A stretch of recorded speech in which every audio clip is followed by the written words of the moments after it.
الحمدللہ رب العالمین والصلاة والسلام علی سید الانبیاء والمرسلین نبینا محمد وعلی آلہ وصحبہ اجمعین اما بعد۔ عزیز طلباء، آج کے اس نئے سبق میں آئی پلس اکیڈمی کے اندر آپ سب کا استقبال ہے۔ سیرت کے موضوع پر رحمت عالم نامی کتاب لے کر ایک بار پھر میں حاضر ہوا ہوں۔ پچھلے سبق میں آپ کو بتایا گیا کہ کس طرح سے دین کی تکمیل عمل میں آئی اور اسلامی نظام کی بنیاد قائم ہوئی۔ جو دین اسلام کے سارے ارکان تھے مدینہ میں آنے کے بعد ایک کے بعد دیگرے کیسے سب مکمل ہوئے، چاہے وہ نماز ہو، روزہ ہو، حج ہو، زکوٰۃ ہو اور دیگر احکامات، اس پر مکمل گفتگو ہوئی، سوالات کا سلسلہ بھی چلا۔ کچھ سوال رہ گئے اس سبق سے متعلق، میں چاہتا ہوں انہیں پہلے پورا کر لیا جائے، پھر اس کے بعد ہم نیا سبق شروع کریں گے انشاءاللہ۔ نماز کے تعلق سے، جمعہ کے تعلق سے اور کچھ سوالات ہمارے سامنے آئے۔ زکوٰۃ کے تعلق سے، یہ زکوٰۃ مسلمانوں پر کب فرض ہوا؟ ہمارا یہ سوال ہے کہ زکوٰۃ کب فرض ہوا؟ یہ زکوٰۃ جو ہے سن 2 ہجری میں فرض ہوا، یعنی مدینہ میں آنے کے بعد دوسرے سال۔ آپ دیکھیں 13 سال آپ مکہ میں تھے، 1 سال مدینہ، 14 سال تک ایک اہم فریضہ ہے، لیکن یہ فرض نہیں ہوا۔ یہ 14 سال کیا ہو رہا تھا؟ لوگوں کے اندر توحید کو بٹھایا جا رہا تھا، ان کے قلب اور اذہان کو، قلوب و اذہان کو پاکیزہ بنایا جا رہا تھا، انہیں توحید کی تعلیم دی جا رہی تھی، شرک اور بدعات کی آلائشوں سے انہیں پاک کیا گیا، ان کے اندر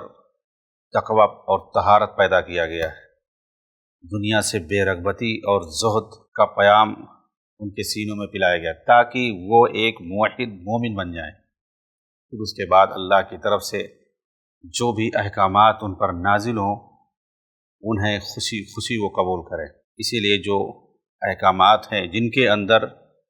جسمانی، مالی تکلیفیں اٹھانی پڑتی ہیں، جان کی قربانی دینی پڑتی ہے، مال کی قربانی دینی پڑتی ہے، اور اسی طریقے سے محنت اور مشقت اٹھانی پڑتی ہے، صبر جھیلنا پڑتا ہے، ایسے احکامات بعد میں اترے تاکہ وہ پوری طرح سے تیار رہے۔ اسی لیے زکوٰۃ بھی بعد میں فرض ہوا سن 2 ہجری میں۔ اور بیت المال کا نظام شروع میں قائم نہیں ہوا۔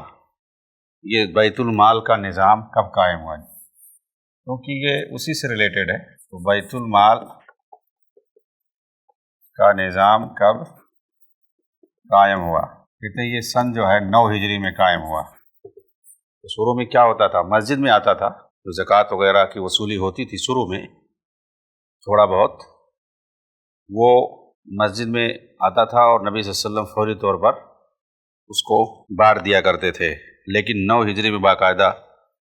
بیت المال کا نظام قائم ہوا اور جو مستحق ہوتے تھے ان تک پہنچایا جاتا تھا، خاص طور سے جس علاقے میں جو محصل ہوتا تھا اور وہاں پر وہ دیکھتا تھا کہ کون مستحق ہے، اس لیے کہ رسول پاک نے حکم فرمایا تھا، رسول پاک نے حکم فرمایا تھا تُؤْخَذُ مِنْ أَغْنِيَائِهِمْ وَتُرَدُّ إِلَىٰ فُقَرَائِهِمْ، کہ جہاں کے مالداروں سے زکوٰۃ لیا جائے گا وہیں کے فقراء میں انہیں واپس لوٹا دیا جائے گا۔ تو یہ پورے اسلامی مملکت کے اندر بیت المال کا باقاعدہ نظام قائم ہوا سن 9 ہجری کے اندر۔ اس سے پہلے مدینہ ہی میں لوگ لاتے تھے اور آپ صلی اللہ علیہ وسلم فوری طور پر لوگوں کو، یعنی مستحق لوگوں کو دے دیا کرتے تھے۔ روزہ، یہ چوتھا حکم ہے۔ روزہ جو ہے یہ کب فرض ہوا؟ یہ فرض روزہ سے مراد جو ہے رمضان کا روزہ، 1 مہینے کا روزہ جو فرض ہوا سال میں، یعنی رمضان کا روزہ، یہ کب فرض ہوا؟ یہ بھی سن 2 ہجری میں فرض ہوا ہے۔ اس سے پہلے کہتے ہیں عاشورہ کا روزہ، عاشورہ یعنی 10 محرم کا، مکہ کے اندر، صحیح بخاری کے اندر ہے، حضرت عائشہ رضی اللہ تعالیٰ عنہ کا بیان ہے کہ مکہ کے اندر عاشورہ کا روزہ مسلمانوں پر واجب تھا، وہ لوگ رکھتے تھے، اور مدینہ کے اندر جب آئے تو دیکھا کہ عاشورہ کا روزہ یعنی 10 محرم کا روزہ جو وہاں کے یہودی ہیں وہ لوگ رکھتے ہیں۔ تو آپ نے وجہ پوچھی تو ان لوگوں نے بتلایا کہ موسیٰ علیہ السلام نے اسی دن ہم لوگوں کو، یعنی بنو اسرائیل کو، فرعون کے ظلم سے نجات دلایا تھا، اور ہم لوگ مصر سے نجات پا کر کے فلسطین آئے تھے، تو ہم اسی خوشی میں روزہ رکھتے ہیں۔ حضرت موسیٰ علیہ السلام نے روزہ رکھا تھا تو ہم آپ کی ابتدا میں روزہ رکھتے ہیں۔ تو اللہ کے رسول نے فرمایا کہ اگر حضرت موسیٰ نے روزہ رکھا تھا 10 محرم کو تو ہم تو زیادہ حقدار ہیں کہ ان کی ابتدا کریں۔ چنانچہ آپ نے بھی لوگوں کو، مسلمانوں کو حکم دیا کہ عاشورہ کا روزہ رکھو، لیکن دوسرے سال فرض ہو گیا رمضان کے مہینے کا روزہ۔ تو کہتے ہیں کہ یہ جو عاشورہ کا روزہ تھا یہ نفل قرار پایا، مستحب ہو گیا، اور رمضان کا 1 مہینے کا روزہ جو ہے یہ واجب ٹھہرا۔ تو اب ایسا نہیں کہ عاشورہ کا روزہ ختم ہو گیا ہے، عاشورہ کا روزہ نفلی روزہ ہے، اس کو رکھ سکتے ہیں، اس کی فضیلت آئی ہے، اہمیت آئی ہے، اور اس کے بارے میں آیا ہے کہ 1 سال پہلے اور 1 سال بعد کے گناہ جو ہے معاف ہو جاتے ہیں، یعنی صغیرہ گناہ معاف ہو جاتے ہیں۔ ظاہر سی بات اس کی بڑی اہمیت ہے۔ چنانچہ بعض روایتوں میں آتا ہے کہ یہودیوں کی مخالفت کرتے ہوئے اللہ کے رسول نے فرمایا تھا کہ میں چاہتا ہوں کہ 9ویں کا روزہ بھی رکھوں اگلے سال، لیکن کہتے ہیں اس کے بعد آپ کا انتقال ہو گیا، یعنی آپ صلی اللہ علیہ وسلم کی خواہش کے مطابق عاشورہ میں، محرم میں 2 روزہ ایک ساتھ رکھنا صحیح ہے، اور وہ بھی نفل ہے، یعنی 9 اور 10 کو۔ یا بعض لوگ کہتے ہیں کہ اگر 9 کو نہ رکھ پائے اور 10 کو ڈائٹ رکھتا ہے تو اس کے بعد 11 کو بھی جوڑ لیتا کہ یہودیوں کی مخالفت ہو سکے۔ بہرحال عاشورہ کا روزہ جو بھی ہو وہ نفل قرار پایا، گرچہ مسلمان مکہ میں رکھتے تھے فرض سمجھ کر کے 1 دن کا روزہ رکھتے تھے، لیکن مدینہ میں آنے کے بعد دوسرے سال پورے 1 مہینے کا روزہ مسلمانوں پر فرض ہو گیا، یعنی رمضان کے مہینے میں روزہ فرض قرار پایا۔ تو ایک سوال یہاں پر یہ بنتا ہے کہ رمضان کا مہینہ روزے کے لیے، رمضان کا مہینہ کیوں اختیار کیا گیا؟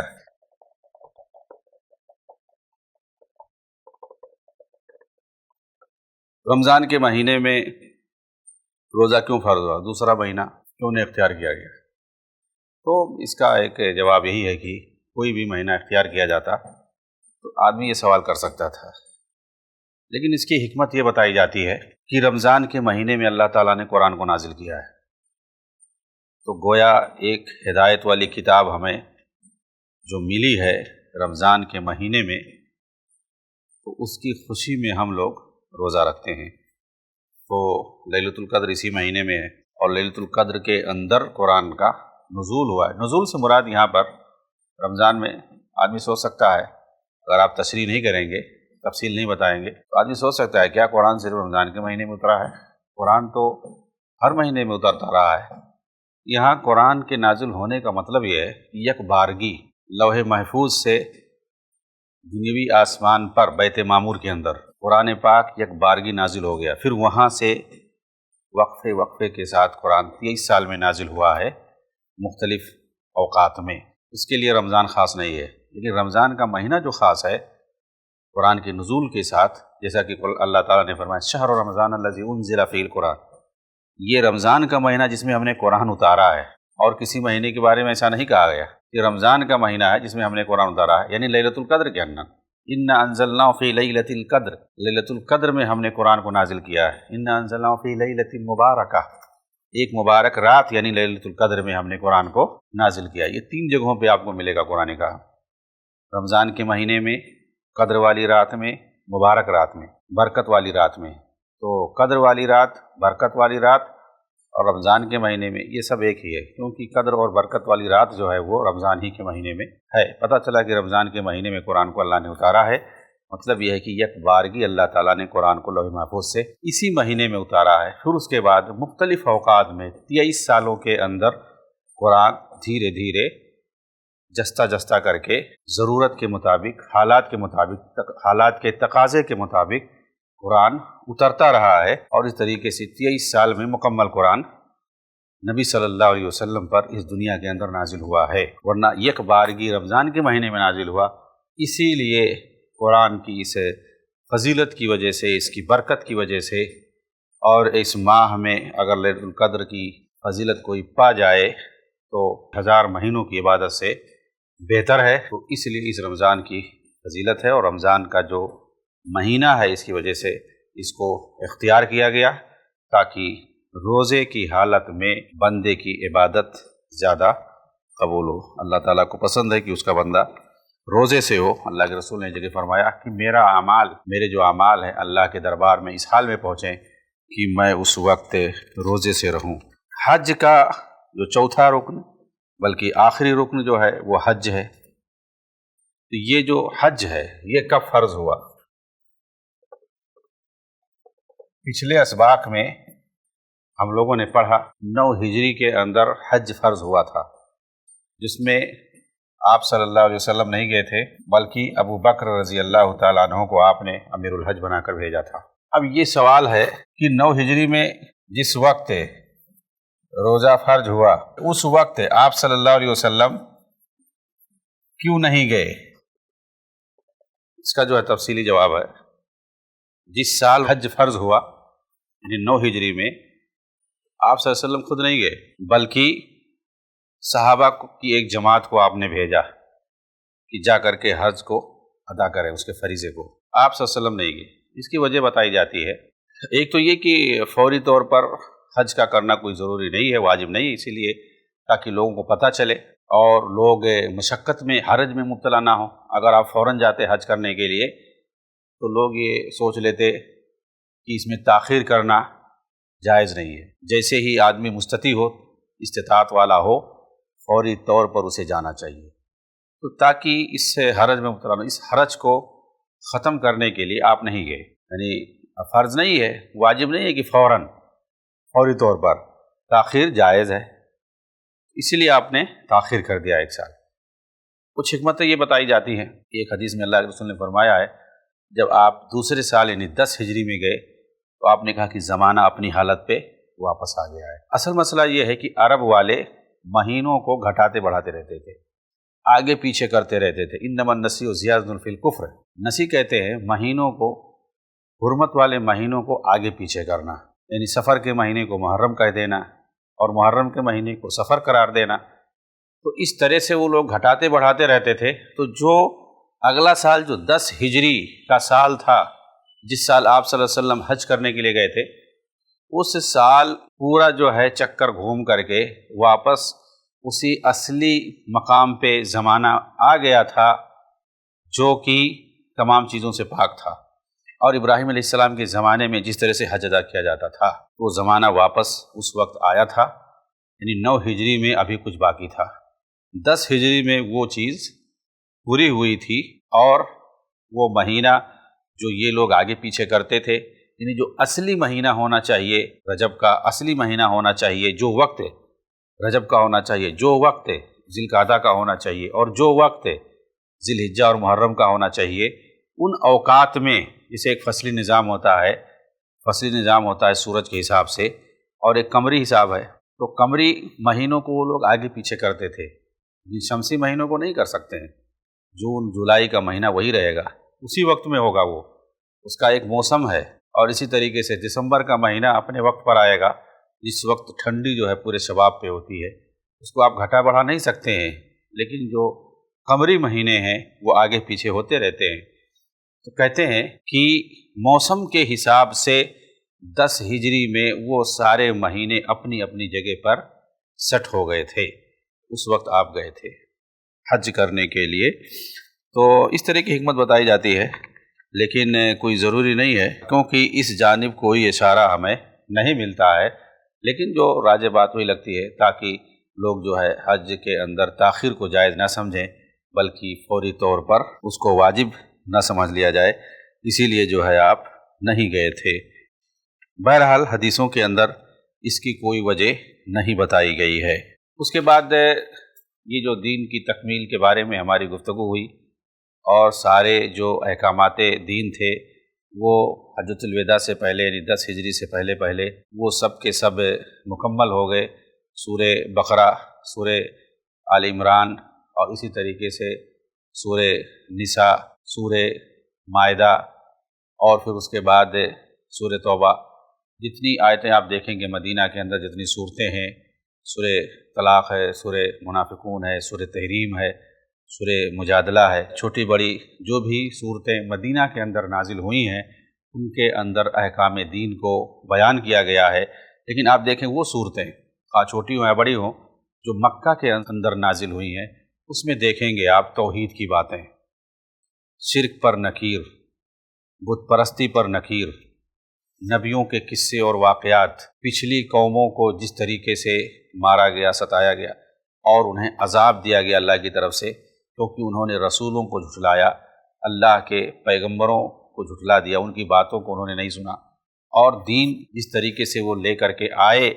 اللہ کے پیغام کو جس طرح سے انہوں نے لوگوں کے سامنے پیش کیا، اس کو ماننے سے انکار کر دیا، تو اللہ تعالیٰ نے کیسے ان کو طرح طرح کے عذاب میں مبتلا کیا۔ یہ سارے قصے بتائے گئے، جنت اور دوزخ کے بارے میں، جنت کی خوشخبری، اس کی نعمتوں کا بیان، جہنم کے عذاب سے ڈرایا گیا اور اس کے اندر جس طرح سے عذاب ہوتے اس کا نقشہ کھینچا گیا، تو ان کے یعنی دلوں کو پاک کیا گیا، بتوں سے اور شرک کی آلائشوں سے پاک کیا گیا، اس کی مذمت کی گئی، توحید کو سب سے بڑا کامیابی کا اور نجات کا ذریعہ بتایا گیا اور توحید کی دعوت لوگوں کے سامنے پیش کی گئی۔ یہ ساری چیزیں آپ مکی صورتوں کے اندر دیکھیں گے۔ لیکن نماز کیسے پڑھی جائے گی، کس تفصیل سے پڑھی جائے گی، نماز کی کتنی قسمیں ہیں، روزہ، حج، زکوٰۃ، یہ ساری چیزیں، حلال، حرام، اور اسی طریقے سے جہاد، غزوہ، سریہ، لوگوں سے معاملات، بائع اور فروخت کے، اور اسی طریقے سے نکاح اور طلاق کے احکامات، ان ساری چیزوں کو آپ دیکھیں گے مدینہ کے اندر، کیونکہ یہاں ایک اسلامی معاشرہ بن چکا تھا، ایک اسلامی نظام وجود میں آ چکا تھا، ایک اسلامی ریاست قائم ہو چکی تھی، حدود اور قصاص، ایک آدمی زنا کرتا ہے، ایک آدمی چوری کرتا ہے، ڈاکہ ڈالتا ہے، ایک آدمی اسلام لانے کے بعد مرتد ہو جاتا ہے، تو ان کے خلاف جو کڑی کڑی سزائیں رکھی گئی ہیں، ان کو حدود اور قصاص کے نام سے جانا جاتا ہے، ان کا نفاذ مدینہ کے اندر ہوا۔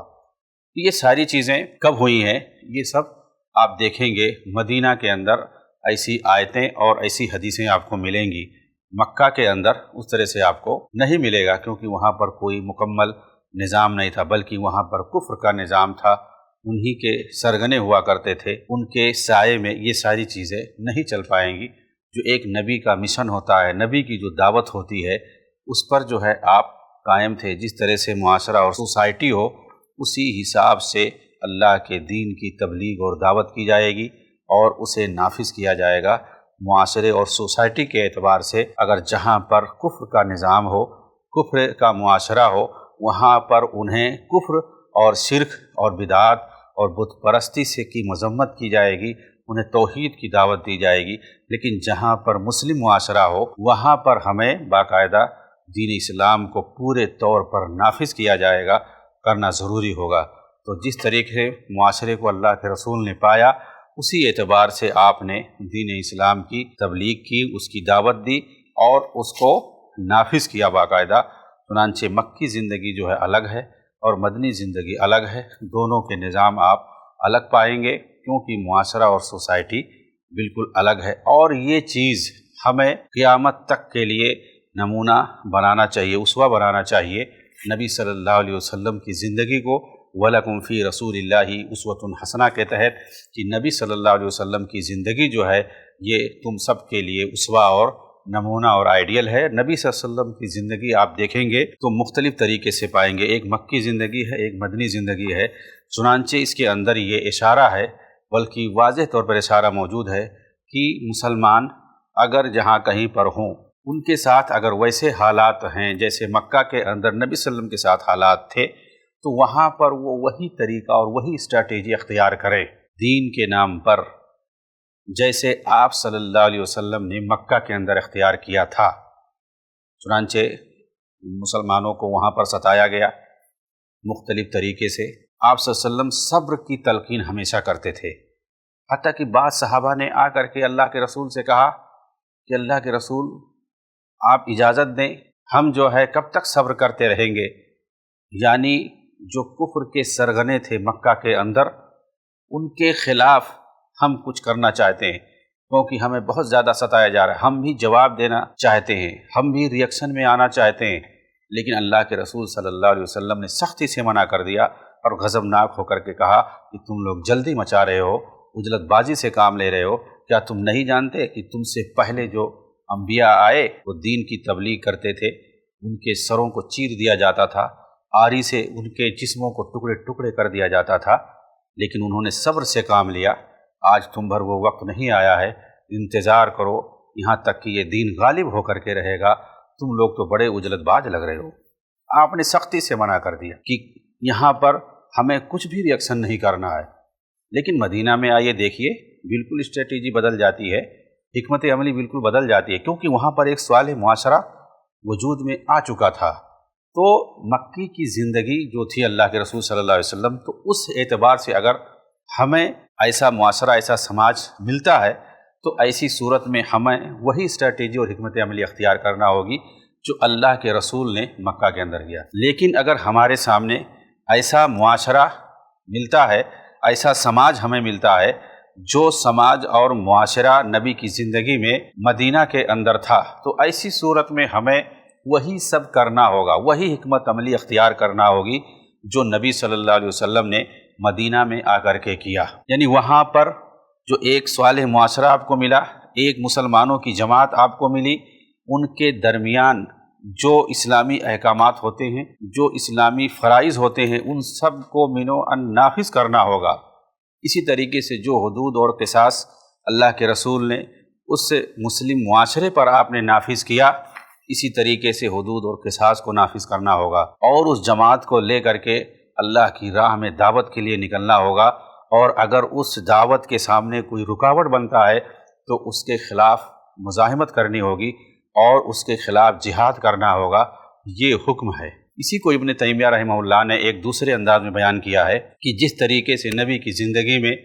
کمزوری اور طاقت کے حالات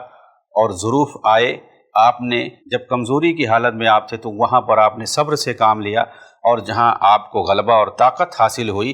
تو وہاں پر آپ نے دین کو سختی سے نافذ کیا، اس کے حدود اور قصاص کو نافذ کیا اور جہاد کو قائم کیا، اس کے علم کو بلند کیا اللہ کی راہ میں۔ اسی طریقے سے مسلمانوں پر قیامت تک یہ دونوں حالات آ سکتے ہیں۔ اگر مسلمان کمزوری کی حالت میں ہو تو وہاں پر وہ صبر سے کام لیں گے، البتہ دین کی دعوت کو جاری رکھیں گے، توحید کی دعوت دیں گے، لوگوں کو سنت کی طرف بلائیں گے اور معاشرے کی اصلاح کریں گے، شرک اور بت پرستی اور کفر سے لوگوں کو ڈرائیں گے، اس سے نفرت دلائیں گے اور بدعات اور خرافات سے لوگوں کو بچائیں گے۔ تو یہ جو نبوی مشن ہے اس کو کبھی نہیں چھوڑا جائے گا، چاہے کمزوری کی حالت میں ہو یا اسی طریقے سے طاقت کی حالت میں ہو۔ ہاں، اگر کمزوری کی حالت نہیں ہے، کمزوری کی حالت میں یہ مشن جاری رکھا جائے گا، لیکن جو وہاں پر کفریہ نظام ہے، مسلمان اقلیت میں ہے، تو وہاں پر کسی قسم کی بغاوت یا کسی قسم کا ری ایکشن یا رد عمل کا اظہار نہیں کیا جائے گا، جیسا کہ نبی صلی اللہ علیہ وسلم نے مکہ میں کیا۔ اور اگر کچھ لوگوں نے آپ سے اس کی اجازت چاہی تو آپ نے سختی سے منع کر دیا۔ ہاں، اگر طاقت کی حالت میں ہے مسلمان، غلبے کی حالت میں ہے مسلمان، تو وہ سارے احکام دین کے واجبی طور پر نافذ کیے جائیں گے، حدود اور قصاص کا نفاذ ہوگا، جہاد کے علم کو بلند کیا جائے گا، اللہ کی راہ میں دین کی دعوت دی جائے گی۔ اس دعوت کی راہ میں جو رکاوٹ بنے گا، جو روڑا بنے گا، اس کو سختی سے ہٹا دیا جائے گا۔ لیکن یہ کب؟ جب مسلمان طاقت کی حالت میں ہوں گے، غلبے کی حالت میں ہوں گے، جیسا کہ مدینہ کے اندر مسلمانوں کو وہ طاقت اور غلبہ حاصل ہوئی تھی۔ لیکن آج ان خوارج وقت کے ذریعے سے، ان کی وجہ سے پورا نیریٹو بدل کر کے پیش کیا جاتا ہے، یعنی ایسا دکھایا جاتا ہے، ایسا اسلام کی تشریح کی جاتی ہے گویا کہ یہ بغاوت کے لیے آیا ہے، ہمیشہ جو ہے انقلاب کے لیے آیا ہے، اور ہر جگہ ہر ایک سے لڑ جانے کے لیے آیا ہے۔ اگر یہی حالت ہوتی تو یہ مسلمان ایسے باقی نہیں رہتے۔ اگر انہوں نے صبر سے کام نہیں لیا ہوتا، انہوں نے اگر مکی زندگی کو آئیڈیل بنایا نہیں ہوتا تو پھر باقی نہیں رہتے، یہ لڑ کر کے اپنے آپ کو ہلاک کر لیتے، اپنے آپ کو برباد کر لیتے۔ ہر جگہ ایگزسٹ ہونا سیکھا جاتا ہے۔ چنانچہ نبی صلی اللہ علیہ وسلم کی پوری زندگی ہمارے لیے اسوہ ہے، ایسا نہیں کہ آدھی زندگی ہے آدھا نہیں ہے۔ جس طریقے سے مدنی زندگی ہمارے لیے طاقت کی حالت میں، غلبے کی حالت میں آئیڈیل اور نمونہ ہے، اسی طریقے سے مکہ کی زندگی بھی ہمارے لیے کمزوری کی حالت میں اسوہ اور نمونہ ہے۔ اگر ہم دشمن سے لڑنا جانتے ہیں تو مکی زندگی ہمیں سکھاتی ہے کہ ہم ان سے مصالحت کر کے ان کے ماتحت جو ہے صبر کے ساتھ رہنا بھی جانتے ہیں۔ تو یہ دونوں چیزوں کو لے کر کے ہمیں چلنا ہوگا، تبھی بیلنس ہو پائے گا۔ یہی دین کی مکمل تشریح ہے اور تفہیم ہے۔ انشاءاللہ اگلے سبق میں ہم ایک نئی بات پیش کریں گے آپ کے سامنے۔ تب تک کے لیے ہمیں اجازت دیں۔ وآخر دعوانا الحمدللہ رب العالمین، والسلام علیکم ورحمۃ اللہ وبرکاتہ۔